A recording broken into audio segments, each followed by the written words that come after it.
প্রতিদিন ফেসবুক আইডিতে অনেক ফ্রেন্ড রিকোয়েস্ট আসবে, আর আপনি যখন এই কাজগুলো সঠিকভাবে প্রয়োগ করবেন সেই সময় ফ্রেন্ড রিকোয়েস্ট আসার পাশাপাশি আপনার ফেসবুক আইডির ফলোয়ার অনেক বেড়ে যাবে।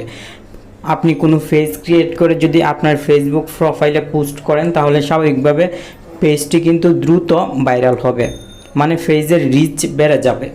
আশা করি ভিডিওটি শেষ পর্যন্ত দেখে শিখে নেবেন কিভাবে একটি ফেসবুক আইডিতে অনেক বেশি ফ্রেন্ড রিকোয়েস্ট নিয়ে আসতে হয়। এমন গুরুত্বপূর্ণ ভিডিওতে আপনার লাইক এবং কমেন্ট আশা করছি। এখন আপনি ফেসবুক অফিসিয়াল অ্যাপটি ওপেন করে ফেসবুক আইডি লগ ইন করে নেবেন। আপনার ফেসবুক প্রোফাইল ফটোতে ক্লিক করবেন।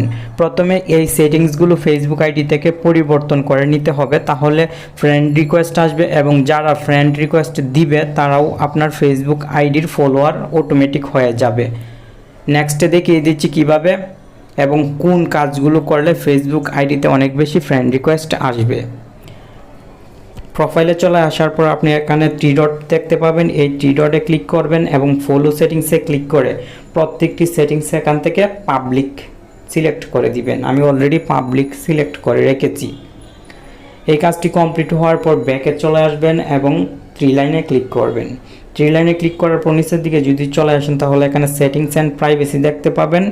আপনি সেটিংস অ্যান্ড প্রাইভেসিতে ক্লিক করে সেটিংসে ক্লিক করে দিবেন। সেটিংসে চলে আসার পর উপরের দিকে চার্জ বক্স দেখতে পাবেন, এই বক্সে ক্লিক করে এখানে টাইপ করবেন প্রাইভেসি টাইপ করার সঙ্গে সঙ্গে এখানে লকের একটি আইকন দেখতে পাবেন, আপনি এই লকের আইকনে ক্লিক করে দিবেন।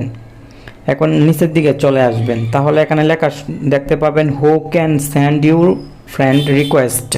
এই সেটিংসে ক্লিক করে অবশ্যই এভরিওয়ান দিয়ে দিবেন, তাহলে যে কেউ আপনাকে ফেসবুক আইডিতে ফ্রেন্ড রিকোয়েস্ট পাঠাতে পারবে। এই সেটিংসটি পরিবর্তন করার পাশাপাশি উপরের সেটিংসগুলো আপনি পাবলিক দিয়ে দিবেন।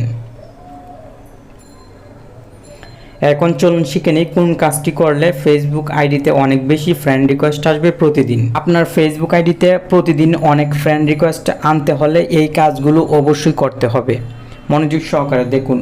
চার্জ বক্সে ক্লিক করে এখানে আপনি টাইপ করবেন AFA এবং গোতে ক্লিক করবেন।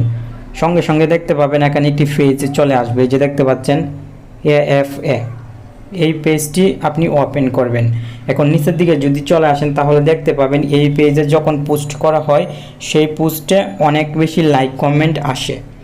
এখন এই পোস্টের ফটোতে আপনাকে ট্যাগ করতে হবে, নিজেকে নিজেই ট্যাগ করতে পারবেন। এই জন্য যে কোনো একটি ফটোতে ক্লিক করবেন এবং উপরের দিক থেকে ট্যাগ অপশনে ক্লিক করবেন। ও মাই গড, অলরেডি বাংলাদেশের অনেকেই কিন্তু ট্যাগ করে রেখেছে নিজেকে। আপনি এভাবে যখন নিজেকে প্রত্যেকটি ফটোতে ট্যাগ করে রাখবেন সেই সময় আপনার ফেসবুক আইডিতে কিন্তু অনেক বেশি ফ্রেন্ড রিকোয়েস্ট আসবে। এখন আপনি ফটোতে ক্লিক করে দিবেন এবং এখানে আপনার নামটি টাইপ করে আপনার ফেসবুক আইডিটি সিলেক্ট করে দিবেন। সঙ্গে সঙ্গে কিন্তু আপনিও এখানে ট্যাগে অ্যাড হয়ে যাবেন। এভাবে পর্যায়ক্রমে প্রত্যেকটি ফটোতে আপনি নিজেকে ট্যাগ করে দিবেন। নতুন পোস্ট হওয়ার সঙ্গে সঙ্গে যদি আপনি নিজেকে ট্যাগ করতে পারেন তাহলে অনেক বেশি ফ্রেন্ড রিকোয়েস্ট আসবে। আপনি যদি আরও একটি পেজ দেখেন, যেমন FAN10, এই পেজটিতে কিন্তু লাইক এবং ফলোয়ার্স অনেক বেশি। আপনি যখন এই পেজের কোনো ফটোতে নিজেকে ট্যাগ করবেন তখন দেখবেন অনেক ফ্রেন্ড রিকোয়েস্ট আসবে প্রতিদিন। ফ্রেন্ড রিকোয়েস্টের জন্য আপনার চিন্তা করতে হবে না। অনেক পেজ আছে যে পেজগুলোতে নিজেকে ট্যাগ করা যায়। আমি আপনাকে এমন 2টি পেজের সাথে পরিচয় করিয়ে দিলাম, কারণ এই 2টি পেজই কিন্তু অনেক বড় এবং এই 2টি পেজ থেকে ফ্রেন্ড রিকোয়েস্ট আমি অনেক পাচ্ছি এভাবে ট্যাগ করে। আশা করি এই নিয়মগুলো ফলো করে আপনার ফেসবুক আইডিতে এখনই ফ্রেন্ড রিকোয়েস্ট বাড়িয়ে নেবেন। আর আপনি এখান থেকে নতুন ফেসবুক আইডিগুলো খুঁজে বাহির করে কিছু ফ্রেন্ড রিকোয়েস্ট প্রতিদিন পাঠানোর চেষ্টা করবেন। 10 থেকে 15 অথবা 20টির বেশি ফ্রেন্ড রিকোয়েস্ট পাঠাবেন না, তাহলে আপনার ফেসবুক আইডির প্রবলেম হতে পারে। যদি আপনি 20টি আইডিতে ফ্রেন্ড রিকোয়েস্ট পাঠিয়ে রাখেন তাহলে দেখবেন আপনার ফেসবুক আইডিতে আরও 50টি ফ্রেন্ড রিকোয়েস্ট অটোমেটিক চলে আসবে।